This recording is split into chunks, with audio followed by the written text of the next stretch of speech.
buenas a todos y bienvenidos al tercer podcast de pasateoeléctrico.es. Hoy me acompaña Miguel Millán. Muy buenas a todos. Y tendremos una entrevista con Carlos Calvo de Transport and Environment y también tendremos invitado hoy a Saúl López. Como siempre, empezamos por las noticias. Tesla da por finalizada la supercarga gratuita para los nuevos propietarios del Model S y del Model X y del Model 3 Performance. Los actuales propietarios podrán seguir usando el programa de referidos, pero ahora únicamente darán 100 euros de crédito para que los que compren el coche con su código puedan usar en Superchargers. Así es, como sabemos, el primer año dispondremos de 100 euros de crédito y aparte 400 kilovatios hora al año, y el segundo año ya solo contaremos con esos 400 kilovatios hora al año y ya no habrá 100 euros, lo que equivale a unos 2.000 kilómetros aproximadamente. Pero hay aquí una anécdota, y es que hoy he leído una noticia de que durante el mes de octubre amplían a esa utilización de por vida durante un mes más, así que quien lo compre en octubre puede ser que todavía se beneficie. Correcto, esto yo creo que lo hace Tesla para ahorrar costes, ¿no? Porque al final el que los coches nuevos que vendan tengan supercarga ilimitada es un coste pues bastante grande, ¿no? Para Tesla, y así puede ahorrar dinero e invertir pues en escalar la producción, ¿no? Sí, está claro, ya que ha sido de las primeras que antes que el coche ha hecho su red de recarga, que se lo agradecemos. Está claro que esto es inviable en un futuro y tiene que empezar a obtener ingresos. Claro, a largo plazo, con miles y miles y miles de vehículos cargando gratis, sería un gasto de dinero increíble. Vamos, si te parece, David, con la segunda noticia. Sí. La startup china NIO fue fundada en 2014 y cuenta ya con dos modelos en producción, modelos eléctricos, el NIO ES8 y el NIO EP9. Una de sus principales ventajas frente a Tesla es el precio, ya que ronda unos $65.000, y es muy curioso porque en vez de cargar la batería como hace pues el resto de coches eléctricos, ¿no? Que tú vas a tu electrolinera y lo conectas, esta startup lo que están haciendo es cambiar la batería por otra directamente. Entonces reducen el tiempo de espera de carga de unos 20, 30, 40 minutos a tan solo 3, porque sacan la batería descargada y le ponen una nueva cargada. Yo lo que no sé es, tú, por ejemplo, ponle este coche en España y tienes que cargar.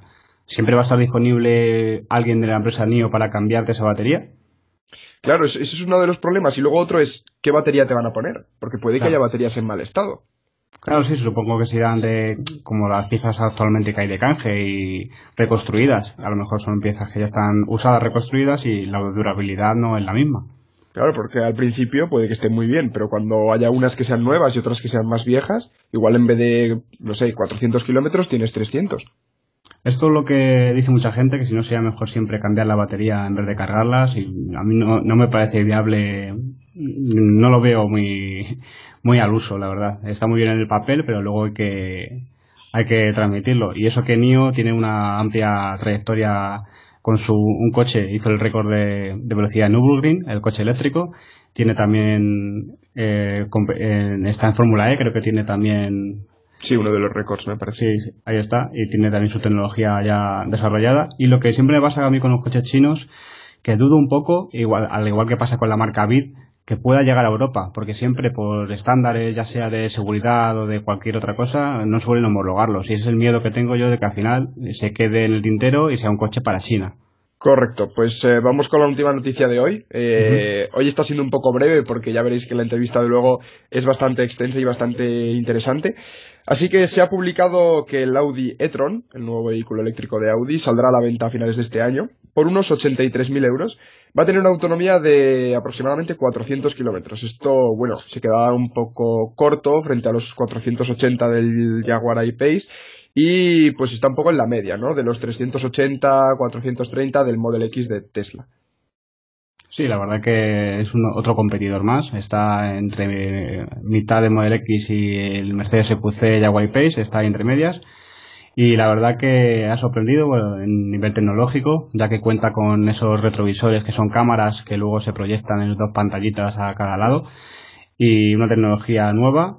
El coche ya está limitado a 200 kilómetros hora, lo cual para Alemania, para la Autobahn, es mucho mejor que lo que hablamos de la semana anterior con el Mercedes EQC, que está limitado a 180. Tiene una batería refrigerada por líquido, por supuesto, de 95 kilovatios hora, una potencia de 435 caballos. Lo que pasa que, por lo visto, esta potencia es en modo boost. Tiene un modo boost que lo que hace es aumentar esa potencia y puede desarrollar algo más durante unos segundos. Y luego también tiene bastante grande, mide casi 5 metros, 4,9. Tiene un maletero de 615 litros, por lo tanto para familias y para viajar también está bastante bien. Y es un coche que la verdad que yo le veo buena pinta. No sé si la red de carga Ionity estará ya en marcha para cuando este coche se venda en España masivamente, aunque no es un coche que se venda masivamente, pero bueno, yo creo que es un coche a seguir y un coche que la calidad Audi la va a tener. Por supuesto, este tipo de cosas son ya muestras de intención, ¿no? Por parte de pues Audi y Mercedes con el EQC, que ya se ve que están diciendo, a ver, esto del mercado de los coches eléctricos tiene demanda, así que igual tenemos que empezar a sacar nosotros también modelos, lo cual, pues oye, son bienvenidos siempre. Exacto. Así que, si te parece, David, vamos con la entrevista de la semana, que ya hemos dicho que es muy, muy, muy interesante. Y nada, vamos con ello. Bueno, vamos con la entrevista de la semana. Hoy tenemos a Carlos Calvo, de Transport and Environment. Y para hacer esta entrevista tan peculiar que hemos tenido hoy, te contamos con un experto, nada más y nada menos que de nuevo con Saúl López. Buenas tardes. Muy buenas, ¿qué tal? ¿Cómo estáis? Buenas tardes, Carlos. Hola, buenas tardes, ¿qué tal?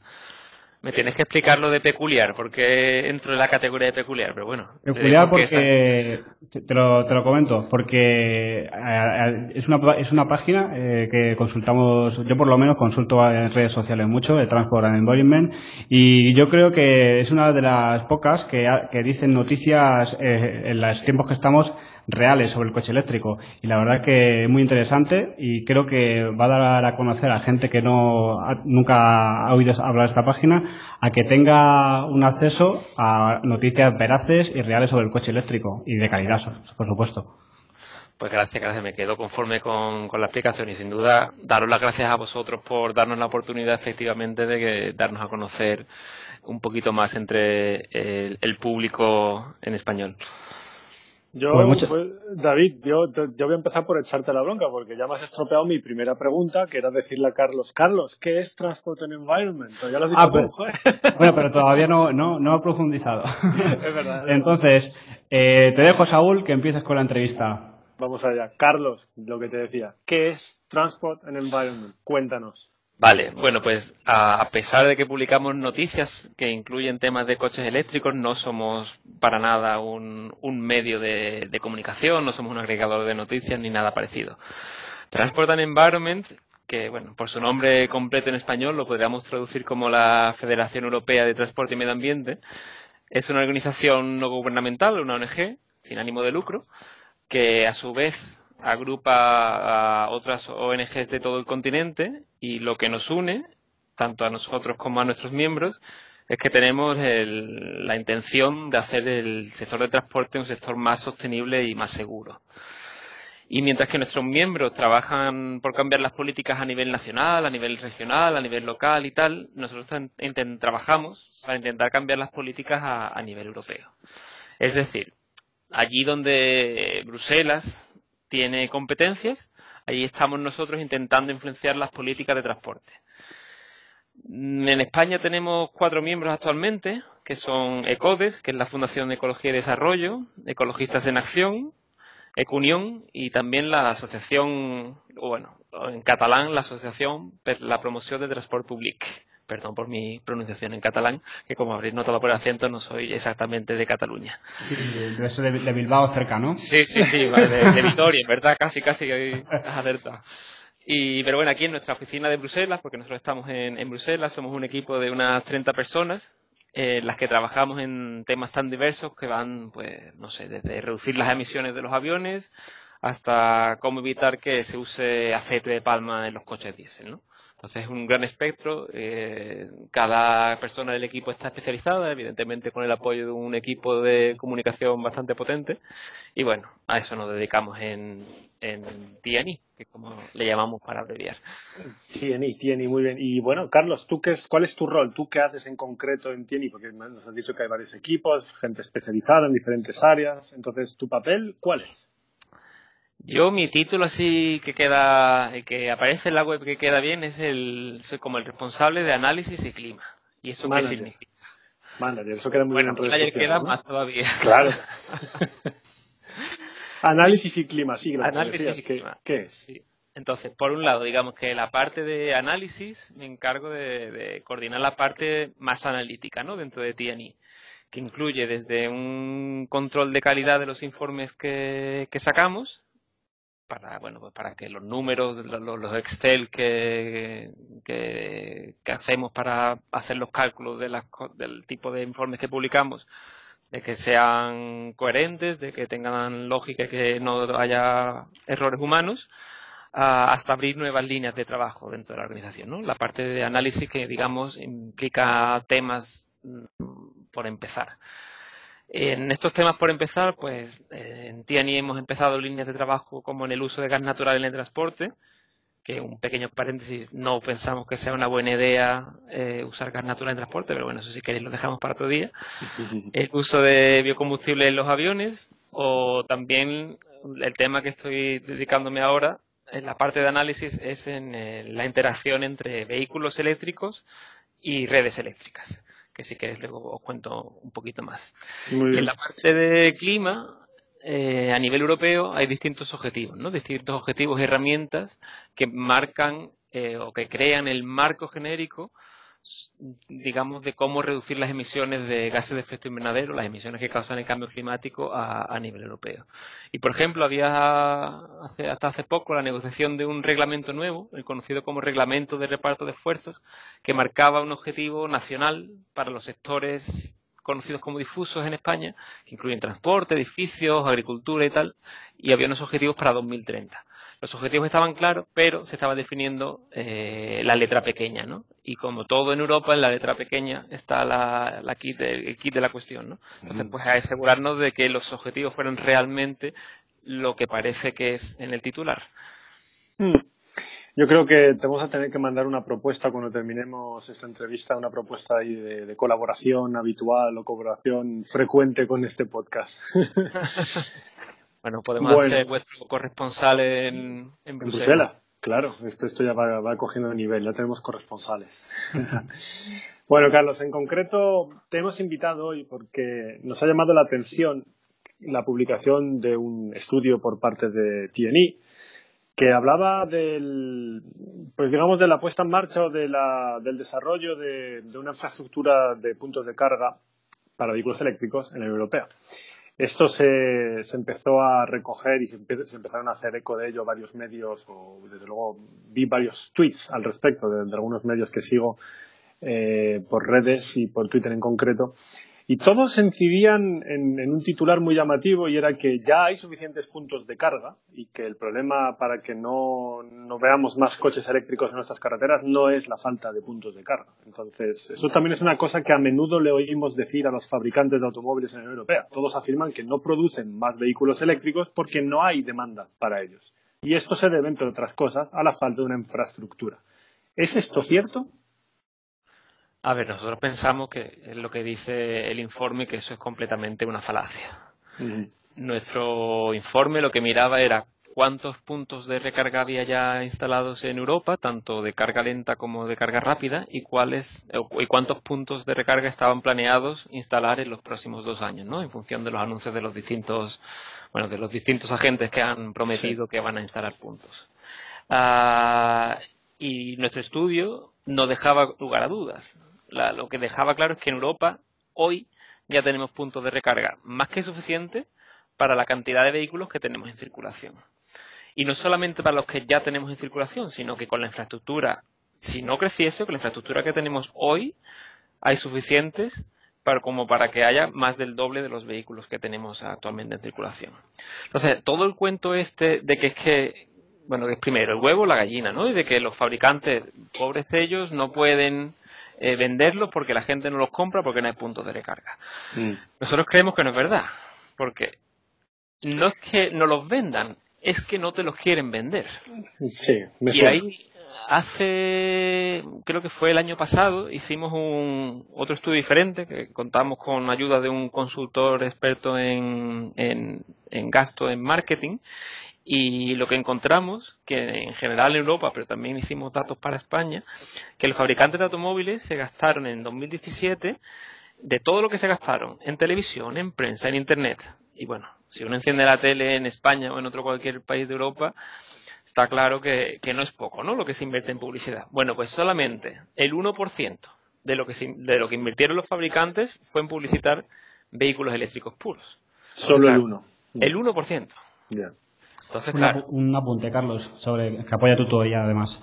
El e-Golf, por ejemplo, ahora mismo no se puede comprar, como no sé si lo sabes, porque la respuesta que te da la marca es porque no hay baterías para ello. O sea, no hay baterías para la fabricación en cadena de tantos pedidos que se han hecho. Y creo que también algo pasó con el Kona parecido. Entonces aquí se está viendo que no es que la gente no quiera comprarlo por los puntos de carga, sino que tampoco hay recambios o no quieren poner esos recambios para los coches. Efectivamente. O sea, que la falta de demanda, claro, nos venden menos porque no los venden. Y es que no solamente a nivel de publicidad, que la publicidad marca, bueno, si queréis os cuento ahora un ejemplo de otro estudio que hicimos con los SUV, pero otro que no estuvimos nosotros involucrados en Escandinavia, que en principio se entiende que están más avanzados en estos temas. Varias universidades mandaron a estudiantes a 82 concesionarios y bueno, los estudiantes, sin decir que eran estudiantes evidentemente, intentaban comprar un vehículo eléctrico, preguntaban, oye, mira, estoy intentando comprar un coche y tal, Sí. y lo que se vio es que en la gran mayoría de los casos Les vendían un diésel. se los intentaban vender, efectivamente. No me sorprende. Esto en Suecia, has dicho, ¿no? Escandinavia en general. El estudio Escandinavia fue, en general. Escandinavia y Finlandia. Fue Dinamarca, Suecia, incluso Noruega y Finlandia. Entonces, claro, si no me los intentas vender porque no me pones anuncios en la tele, si el tío del concesionario me dice, ese coche te va a dar muchos problemas, pero tengo aquí un diésel que es que te viene de maravilla. Ya. Entonces, claro. Esto es para tirarse de los pelos. Yo, fíjate, lo hago tanto que mira cómo me he quedado. El caso es que lo que os contaba de los SUV es que sí. hicimos otro estudio diferente. Bueno, a eso nos dedicamos, ¿no? A hacer estudios como locos. Sí. Que en 2012, en el caso de España, como el 18% de los coches eran SUV. Y en 2017, el 35%. Es decir, en 5 años... El doble casi. Bueno, en unidades mucho más, porque en 2017 se vendieron muchísimos más coches que en 2012. Vale. Por cuestión de la crisis, porcentaje de mercado el casi el doble. porcentaje de mercado casi el doble. Bueno, casi no, el doble. ¿Y el gasto en publicidad? El doble o más, ¿no? Me imagino. Efectivamente, si uno pone la tele ahora o los últimos años, es que ese tipo de coches que tienen mayor margen comercial para las marcas, nos los han intentado meter hasta en la sopa. Ya. Y claro, yo no me creo que en 5 años las necesidades de los conductores españoles hayan cambiado tan radicalmente. O sea, que en 2012 nadie necesitaba un SUV y que ahora realmente más de una tercera parte necesite un SUV, ¿no? Sí, además algunas marcas han prescindido ya hasta de sus berlinas, como Toyota con el Avensis, ya directamente, como no se vende ni tiene cuota de mercado, no han decidido no fabricarlo. Efectivamente. Y no es que sean coches que sean mejores, ni más cómodos, ni más seguros, ni nada. Eso es que, bueno, la fuerza de la publicidad, ¿no? Y yo este verano, de hecho, preguntaba dentro de mi familia, digo, oye, ¿tú por qué tienes un SUV? Porque me parece más estético. ¿Y no te era más estético en 2012? No, claro, ahora parece que es más estético porque me lo han intentado vender durante los últimos años. Claro, a golpe de publicidad le han creado esa necesidad. Sí. Hay una cosa, me gustaría volver a esto porque a mí me resulta chocante. Puedo entender, o sea, el estudio vuestro lo he leído de pe a pa y entiendo, pero me gustaría que expliquéis un poco más, no tanto para la persona que se ha leído el estudio como soy yo, sino para los oyentes, que la mayoría no habrá leído ese estudio, que le expliquéis un poco más al ciudadano de a pie que está interesado en comprar un coche eléctrico, pero se empieza a poner yo qué sé, mira a su alrededor, en la calle no ve puntos y entonces dice, bueno, ¿yo dónde cargo esto? Porque puede haber una serie de cifras que digan que hay una infraestructura, pero no sé, no tenéis, ya te digo, desde el punto de vista de un ciudadano de a pie, no alguien que ha hecho un estudio o alguien que lo ha leído. Para el ciudadano de a pie no se ven puntos de carga en la vía pública. Entonces, esto no puede ser un problema, que en cierto sentido, no digo que las marcas tengan razón, pero que en cierto sentido no creéis que podría haber algún tipo de ampliación o mejora en la red pública de puntos de carga. ¿Hay un efecto psicológico quizá que sea necesario promover para dar un empujón? ¿Cómo lo veis? A ver, analizarlo eso desde un punto de vista macro es difícil, ¿no? Porque también es una cuestión de percepción. Y evidentemente, si tú te quieres buscar, yo qué sé, donde viven mis padres en España, ¿no? Pues evidentemente yo no he visto ningún punto de recarga en 500 metros a la redonda. Lo que pasa es que el caso de España es también peculiar. Peculiar porque en la mayor parte de Europa los usuarios de vehículos eléctricos no cargan el coche en la vía pública, lo cargan en casa. Uh-huh. Y de hecho nuestro estudio lo que mostraba es que apenas el 5% de las recargas se hacían en vía pública, es decir, en la calle o en el centro comercial o en electrolineras y tal. Lo que pasa es que en España una gran parte del parque automovilístico duerme en la calle, pero yo creo que nos estamos empezando a mover en la dirección correcta. Ha habido anuncios de, bueno, por ejemplo, Iberdrola, que anunció la instalación de 25.000 puntos de recarga lenta en la vía pública. Yo creo que según vayan los ciudadanos viendo poco a poco el desarrollo de esta infraestructura, se lo empezarán a creer. Aunque luego no necesariamente usen esos puntos en la vía pública, porque bueno, si tienes un garaje en casa, pues te interesará más tener un punto de recarga en casa, o si tienes la posibilidad de cargarlo en la oficina, pues te compensará también hacerlo en la oficina, en fin. Pero modelos de cargar en la calle existen. Es decir, que no porque el parque automovilístico español duerma en la calle, el vehículo eléctrico no se puede desarrollar. Lógico. Por ejemplo, en el caso de Ámsterdam, donde, digamos, bueno, no sé, si la imagen típica que tiene la gente de Ámsterdam, ¿no? Como canales y casas no muy altas. Allí no hay parking. Allí los coches, bueno, aparte de que la mayoría de la gente se mueve en bici, pero los coches que hay duermen en la calle. Pues allí lo que están haciendo es instalar puntos de recarga donde hay demanda. Es decir, de que si yo me compro un coche eléctrico, pues yo puedo hablar con la compañía de turno, entonces me instalará un punto de recarga enfrente de mi casa. Porque eso también es una cosa que bueno, que en España a la gente le gusta aparcar el coche enfrente de casa. Entonces, si tiene que andar 300 metros para el punto de recarga, pues ya es es un drama. Exactamente. Y bueno, pero que hay modelos en los que se puede instalar puntos de recarga que no tiene por qué ser necesariamente el típico poste que tenemos todos en la cabeza, que digamos, uy, es que esto es muy grande, muy feo, ¿no? Hay modelos en los que puede integrarse dentro de la acera, en fin, que hay alternativas. Sí. Lo que hace falta es la voluntad política y empresarial para que se haga realidad.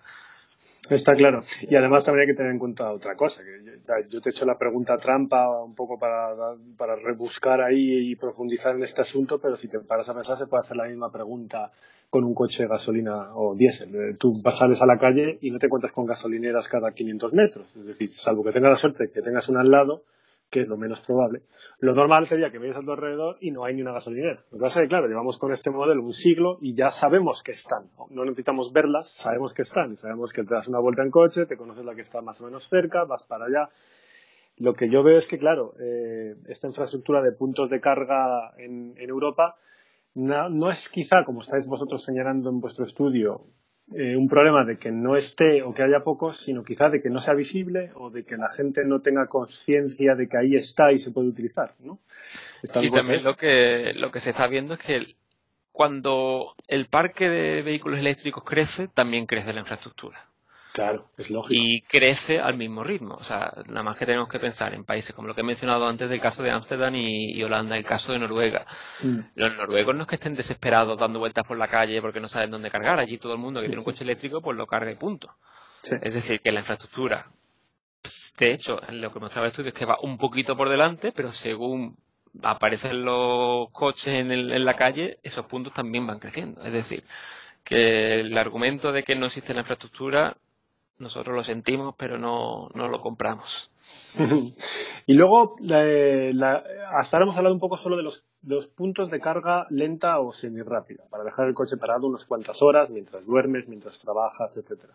Pero claro, tenemos luego la otra vertiente, ¿no? Los puntos de carga rápida que te permiten, pues pongamos en cuestión de entre 30 y 50 minutos, recargar la batería lo suficiente como para ir de viaje y continuar viajando.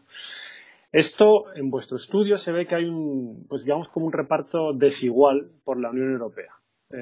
¿Dónde estaría España a día de hoy respecto a la situación del resto de países de la Unión Europea en cuanto a infraestructura de puntos de carga rápidos? ¿Es necesario desarrollar más los puntos de carga rápido por autopistas en España, o ahí también pasa como los lentos, que ya hay un tejido suficiente, lo que pasa es que no se ve o no se conoce? ¿Cómo estamos en puntos de carga rápida? A ver, en España, bueno, tengo que aclarar que el estudio se publicó hace unas 2-3 semanas y ahora comentaré algunos anuncios que se han hecho en España que son bastante interesantes. Sí. Pero en el estudio lo que mostrábamos es que teníamos de media un punto de recarga rápida por cada 60 kilómetros de autovía y autopista. Es decir, bastante retrasados frente a otros países como Francia, que tienen el doble, es decir, 2 por cada 60 kilómetros, o Dinamarca, que tiene 4, Austria igual. Pero estamos atrasados, pero va en aumento. Los datos que usamos en el estudio es que en España había alrededor de unos 250 puntos de recarga rápida a lo largo del territorio. Pero esto fue antes del anuncio de Iberdrola, que fue, creo, la semana pasada, que anunció la instalación de 200 puntos de recarga rápida, súper rápida y ultra rápida en España. Es decir, que hemos pasado de 250 que teníamos en el estudio a 200 más, es decir, pues a 450. Es decir, que poco se va a duplicar. Y Endesa, o el grupo Enel, en Italia, tiene anuncios muy parecidos. Todavía no lo han anunciado en España, pero no me sorprendería que fueran por el mismo camino. Y estos puntos nuestra visión es que estos puntos de recarga no son tanto una necesidad real, porque bueno, la mayoría de la gente hará carga lenta en la práctica, porque entre otras cosas el kilovatio hora lento será mucho más barato que el kilovatio hora rápido. Pero lo que tú comentabas antes es también un factor psicológico, ¿no? La gente quiere tener la posibilidad de recargar. Es decir, aunque en la práctica yo no lo vaya a utilizar, pero oye, me da la tranquilidad de que no me voy a quedar tirado. Lógico, sí. Yo esto te lo confirmo por experiencia propia. Yo tengo un Tesla, lo cargo en casa todos los días. No me voy a cargar a ningún punto en la vía pública. Y aunque de vez en cuando me encuentre con un punto en la vía pública, no lo uso. Porque a mí me resulta mucho más cómodo y más barato esperar a llegar a casa por la noche, enchufarlo cuando aparco en plaza de garaje y lo tengo cargado al día siguiente por la mañana. Y luego está el tema de la red de puntos de carga rápida que tiene Tesla, los superchargers, que como tú bien dices, es más psicológico otra cosa. Es decir, el día que yo quiera viajar sé que hay uno y lo podré usar. Pero no es que esté en uso constante. De hecho, muchas veces tú vas a un punto donde hay 7, 8 puntos de carga de Tesla y está vacío, porque en ese momento no hay nadie viajando. Es verdad que en ese sentido la infraestructura al final siempre parece que va a estar sobredimensionada, por ejemplo la de puntos de carga rápida en autovías. Pero claro, es lógico, no está la gente constantemente viajando. Ahora, llega una fecha de operación salida y pues a lo mejor hay que hacer cola y esperar. Un poco lo que pasa con las gasolineras, ¿no? Al final es lo mismo. Exactamente. Que a la hora de la verdad no sé cuánta gente está viajando todas las semanas de Madrid a La Coruña. Pues habrá quien lo viaje todas las semanas, pero en general la gente no usa sus coches para ese tipo de viajes, ¿no? Excepto en fechas. Claro, vacaciones y todo. Sí. Otra pregunta que me gustaría haceros, después de haber leído el estudio, porque he hecho un poco de menos que se hable de eso, es el tema del precio de los coches. Es decir, habláis mucho del problema del huevo y la gallina en el estudio, y entonces, claro, la conclusión pues es que a lo mejor puede estar influyendo o no, según a quién escuches, el tema de la infraestructura de puntos de carga, pero a mí me gustaría saber ¿qué impacto crees que tiene también el coste de adquisición de un vehículo eléctrico? Es decir, ¿qué influye más en la lentitud que hay a día de hoy en el ritmo de adopción de la movilidad eléctrica en España, la lentitud de la implantación del coche eléctrico? ¿Influye más el estado actual de las infraestructuras o el precio de los coches? ¿Qué opinas tú de esto? Pues mira, te voy a dar una primicia. Hemos hecho Venga. una encuesta que todavía no hemos publicado, que bueno, se publicará creo que como en 2 semanas, algo así, pero tenemos ya resultados provisionales. Hicimos la encuesta en varios países de Europa, ¿no? Incluyendo España. Y en el caso de España, el 56% de los encuestados decían que no se compraban un coche eléctrico por el precio. 56. Ahora bien, el 56%. Ahora ahí la pregunta es, que no estaba en la encuesta, es, porque evidentemente no tienen por qué necesariamente saberlo los usuarios, es por qué siguen siendo más caros. Que si ahora te cuento cuál es nuestra opinión. El 48% decía que era la infraestructura. Los números no te dan porque podían elegir 2 opciones. Es decir, que estos dos juntos suman más del 100%. Es raro, sí. Pues sí, el responsable de análisis te da un número que sale más del 100%, apague, vámonos. Entonces... Vaya primicia, Carlos. Sí. Entonces 56 el precio, el 48 la infraestructura y luego solamente un 9% decían que era la autonomía. Vale. Es decir, lo lejos que puedes viajar con un vehículo eléctrico, ¿no? Entonces ahora, ¿por qué siguen siendo caros los coches eléctricos? Uno es la falta de oferta. Como tú decías antes, es que los fabricantes siguen dormidos en los laureles y siguen sin poner una oferta suficiente en el mercado que hace que bajen los precios. Claro. Eso en Europa es una realidad que a día de hoy no tenemos modelos suficientes entre los que elegir. Entonces, claro, los que hay son más caros. Sí. Y luego, por otro lado, está el factor principal que determina el precio de un vehículo eléctrico, que es el precio de la batería. Y esos precios caen a una velocidad de vértigo. En apenas 8 años hemos pasado que en 2010 estamos hablando de que el kilovatio hora del pack costaba unos $1.000. Hoy estamos hablando de $200 y bueno, dependiendo del fabricante, ¿no? Pero estos son, digamos, la media de la industria. Es decir, hemos pasado de 1.000 a 200. Sí. Y una vez que, bueno, esto es análisis sobre todo de Bloomberg, que se espera que una vez que el precio de la batería caiga por debajo de $100 el kilovatio hora, el coche eléctrico, la compra del vehículo eléctrico, será más barato que uno diésel o que uno de gasolina. Y eso se espera que pase en los próximos años. Seguramente no en 2-3 años, pero sí en 5 o 6. Eso es lo que es la compra del vehículo. Claro, no estamos hablando de costes operativos. Claro. Que en costes operativos a día de hoy ya sale más económico un eléctrico. Eso ya cuesta verlo. A la gente yo entiendo que lo que le duele es mirar el precio de compra y decir, por el gasolina equivalente 20.000, por el eléctrico 30.000. Sé que cuesta ver la perspectiva a 5 o 10 años, costes operativos, que eso le suena chino a mucha gente, pero eso a día de hoy ya es más barato en ese sentido. Y también tú has hablado del precio el precio de la electricidad. Claro, quien nos está escuchando dirá, pues joder, si ahora la electricidad está completamente desbocada en España, tenemos una de las electricidades más caras de Europa, que en parte es verdad, pero a pesar de eso, sigue siendo mucho más barato que repostar gasolina o diésel.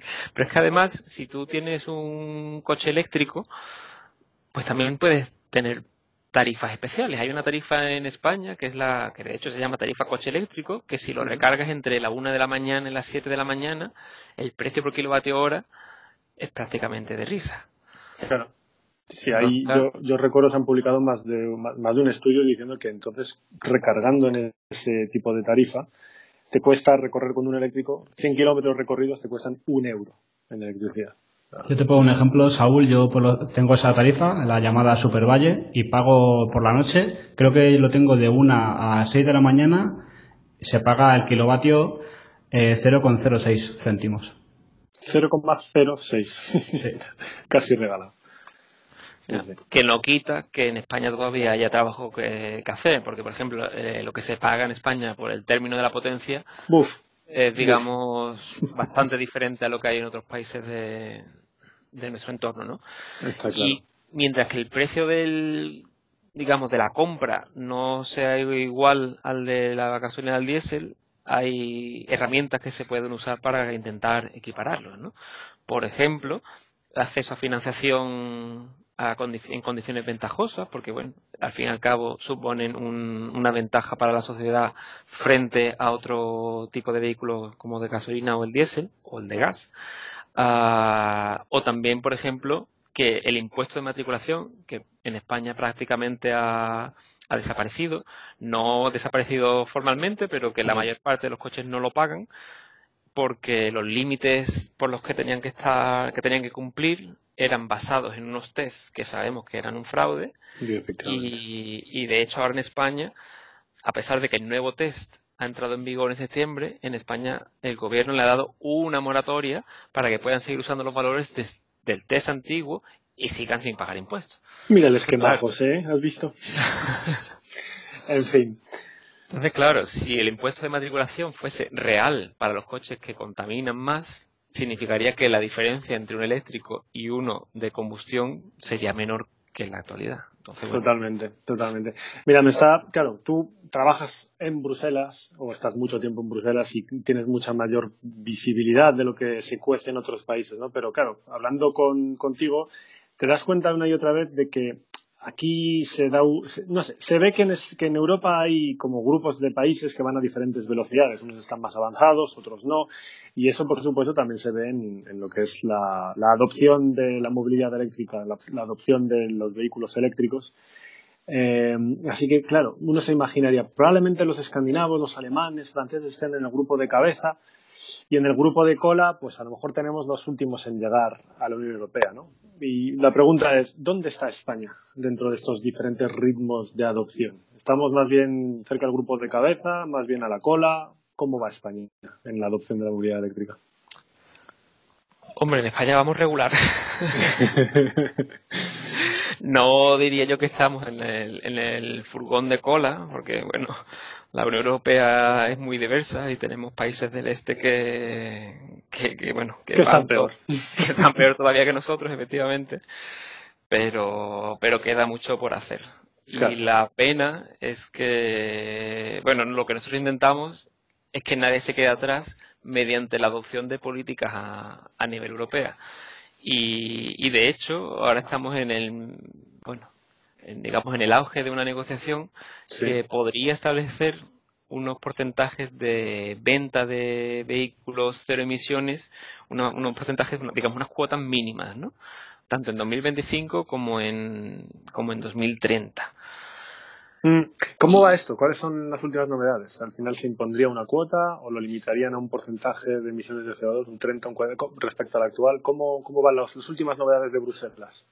Pues mira, hubo una reunión del grupo de trabajo breve introducción a cómo se hace la política europea. Sí. La Comisión Europea es quien hace una propuesta, pero solamente propone, y luego tienen que ponerse de acuerdo el Parlamento Europeo, al que votamos cada 5 años, y el Consejo Europeo. ¿El Consejo Europeo quién es?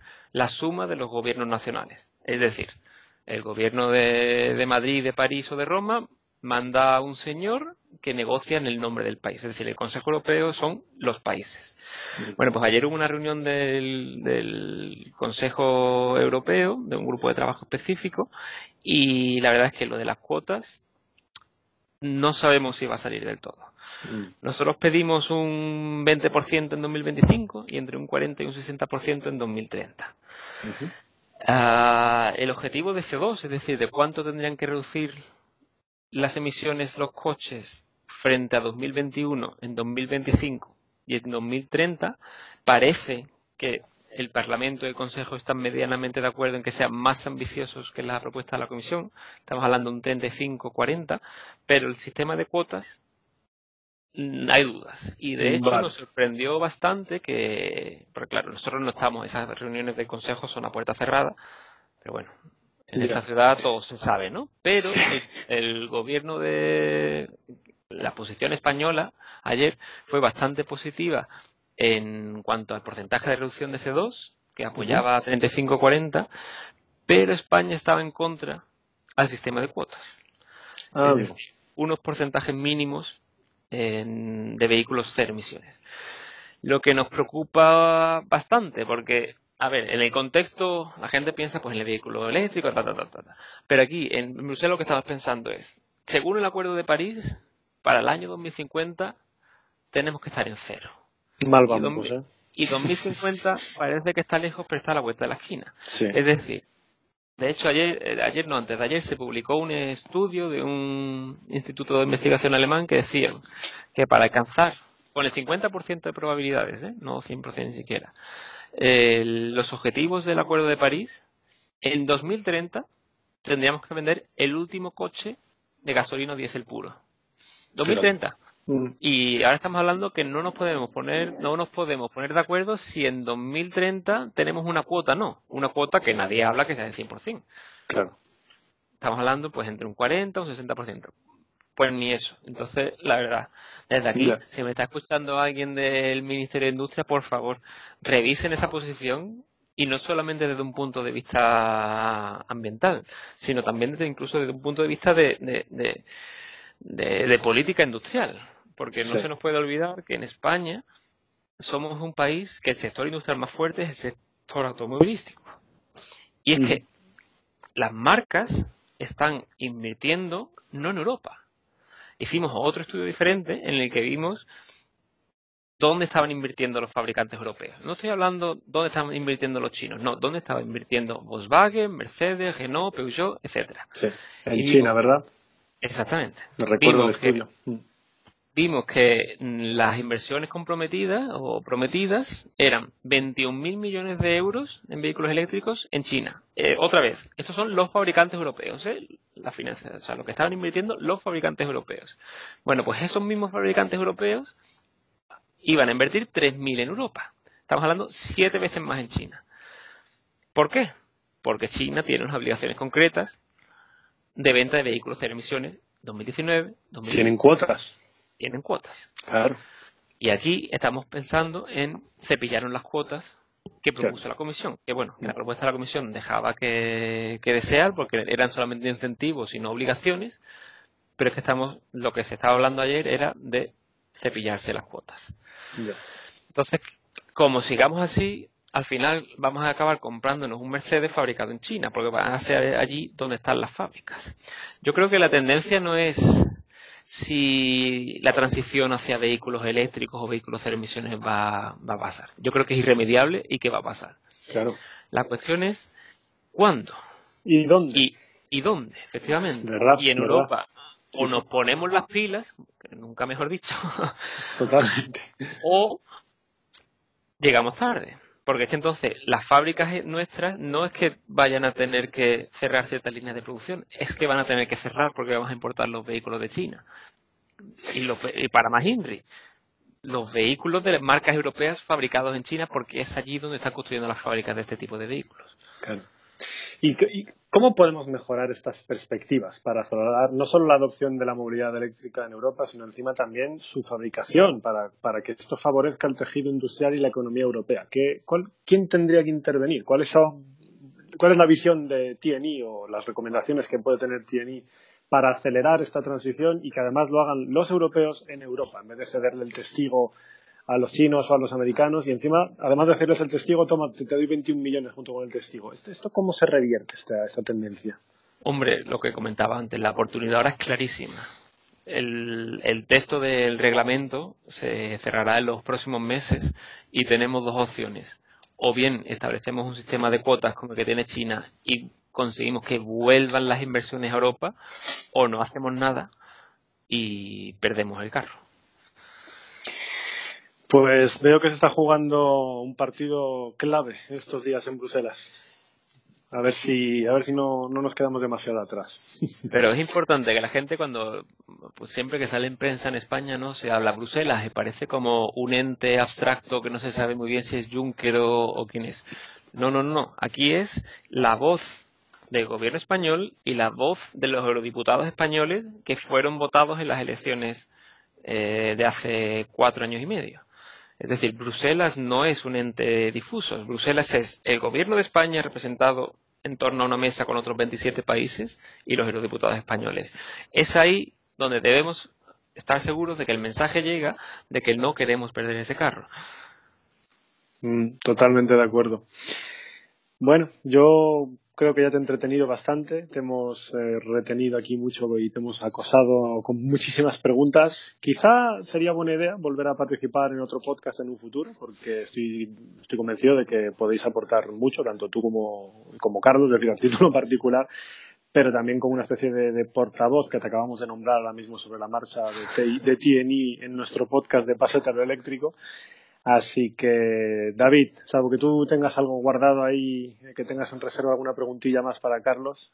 Sí, tengo una pregunta. Por ejemplo, mucha gente pide electrolineras en las ciudades con puntos de recarga ultra rápidas, como se está viendo en la actualidad, con la carga en 5 minutos. ¿Esto es recomendable para una batería o crees que las tecnologías futuras podrán tener esa tecnología para cargar tan rápido?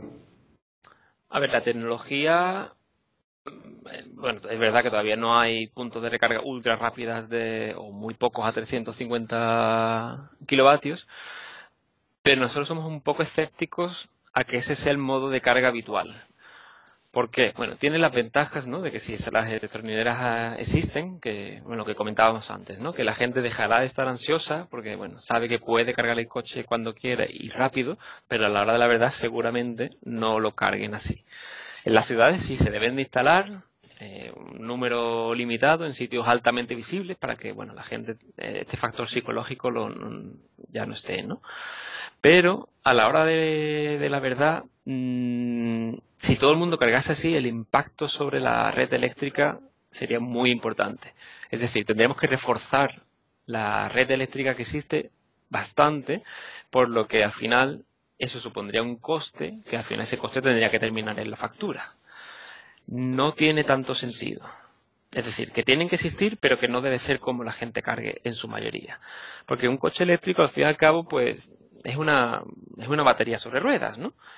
Entonces, da mucho juego desde un punto de vista también ambiental. Es decir, yo que sé, por ejemplo, la BMW, ¿no?, estaba haciendo un caso en California donde el usuario, digamos, dejaba el poder de decidir cuándo cargar a un tercero. Y ese tercero era la eléctrica de turno.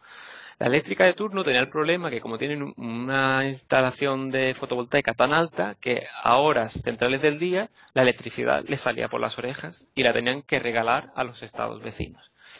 Pues el interés que tiene la eléctrica es que en vez de tener que regalársela a los otros, te la puedes vender a ti más barata y yo decido cuándo te cargo el coche. Es decir, tú me aparcas el coche, pues por ejemplo, de 6 de la tarde a 7 de la mañana. Si yo no lo voy a mover, yo tengo una app que digo, bueno, pues cárgamelo cuando tú quieras. Entonces, cuando hay un exceso de renovables, es el momento en cuando cargarías el coche.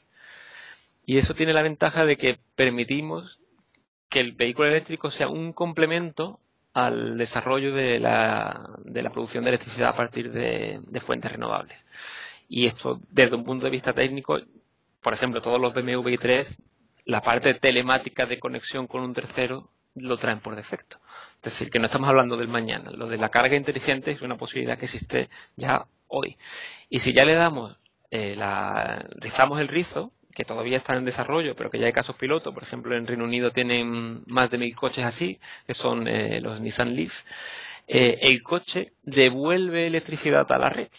Es decir, yo tengo mi coche enchufado y lo que hago es que cuando hay un pico de demanda, en vez de tener que encender la central de carbón de turno, pues cojo electricidad de las baterías de una flota de vehículos importante y vuelve a ser vertida a la red.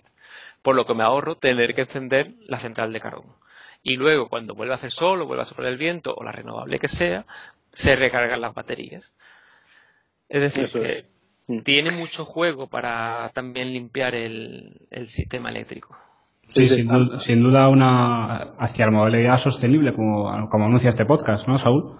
Claro, es que es lo que hemos dicho siempre, no es solo movilidad eléctrica, porque si la electricidad la generas con carbón no hemos avanzado gran cosa, es movilidad eléctrica sostenible. Y este tipo de sistemas a mí me parecen una auténtica maravilla. Una conexión V2G o Vehicle to Grid Es decir, bidireccional. Cuando hay demasiada electricidad y no se sabe muy bien qué hacer con ella, se meten las baterías de los coches eléctricos.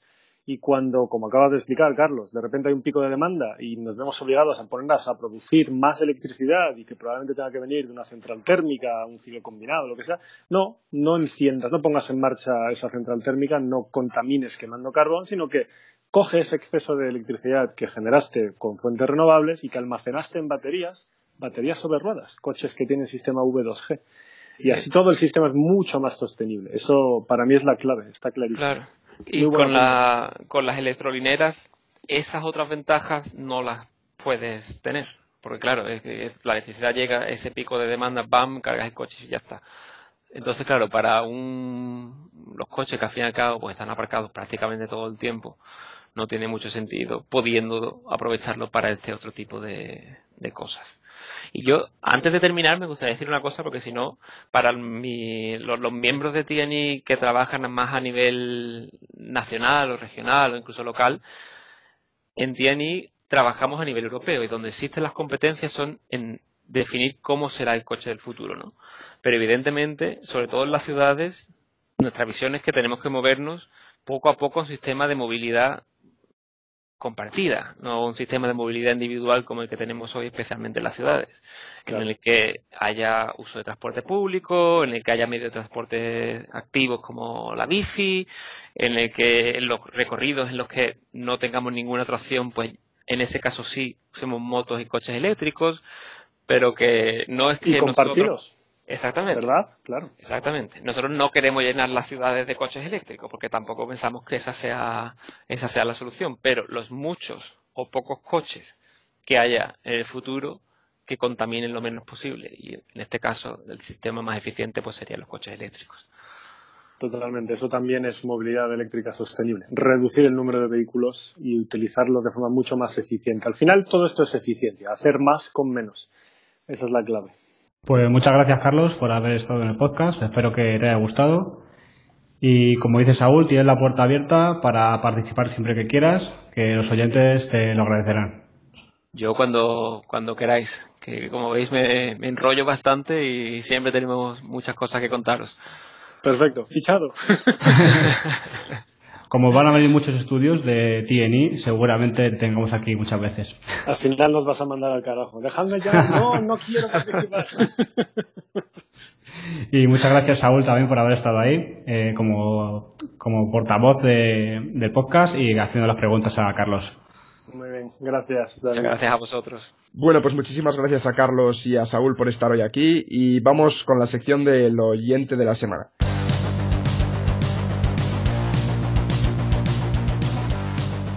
Esta semana nos han hecho una pregunta por correo. Podéis enviarnos vuestras preguntas a podcast@pasatealoeléctrico.es y es una pregunta muy interesante. ¿Cuánto consume la calefacción en un coche eléctrico? ¿Influye mucho en la autonomía o no?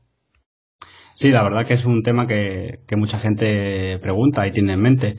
Y siempre me preguntan a la par, tanto como calefacción como aire acondicionado. ¿Qué consume más? Sí, yo por ejemplo he hecho una prueba en taller con un e-Golf sin bomba de calor, muy importante, ahora hablaremos de ello, y con la calefacción y el aire acondicionado funcionando a tope, mirando el consumo en amperios, consume más del doble la calefacción que el aire acondicionado, y esto se debe a que la calefacción normal va por resistencias eléctricas, PTC, y esto tiene un gran consumo en el coche. Por lo tanto, yo recomiendo aquí en los coches que ya lo traen de serie, si no conmocional, que hay algunos que lo puedes pedir conmocional, la bomba de calor. La bomba de calor en un coche es como la que tenemos en casa en el aire acondicionado, y lo que hace es, a través del sistema de aire acondicionado, aprovechar para también calentar el coche. Por lo tanto, no tenemos resistencias eléctricas que calentar, el consumo es mucho menor y la autonomía en algunos coches llega a ser hasta de 30 kilómetros más. Por lo tanto, es muy importante. Pues muy bien, David. Esa sería la pregunta de la semana. Y nada, acabamos ya el podcast de la semana. Sí, un último dato que se me ha olvidado, también muy importante, los coches que tienen calefacción en el volante y asientos, también ayuda a jugar con esa calefacción, ir caliente, digamos, a medias y tal, y usar menos la calefacción. Por lo tanto, en los coches eléctricos cualquier truco es bueno. Pues muchas gracias, Miguel, por haber estado otro podcast más. Muchas gracias a ti, David. Y lo dicho, nos vemos en la semana que viene con otro podcast y con otra entrevista bastante interesante, que espero que os guste. Muchas gracias. Ya sabéis que podemos escucharnos en YouTube, podéis escucharnos en iVoox y en TuneIn, y próximamente estaremos en iTunes. Mandar vuestras preguntas a podcast@pasaderoeléctrico.es. Y nada más, podéis seguir a Miguel Millán en Instagram, @miguel.miguel_, y a David en Twitter, @electroshock00. Muchas gracias, Miguel. Muchas gracias, David. Y pásate a lo eléctrico. ¡Au!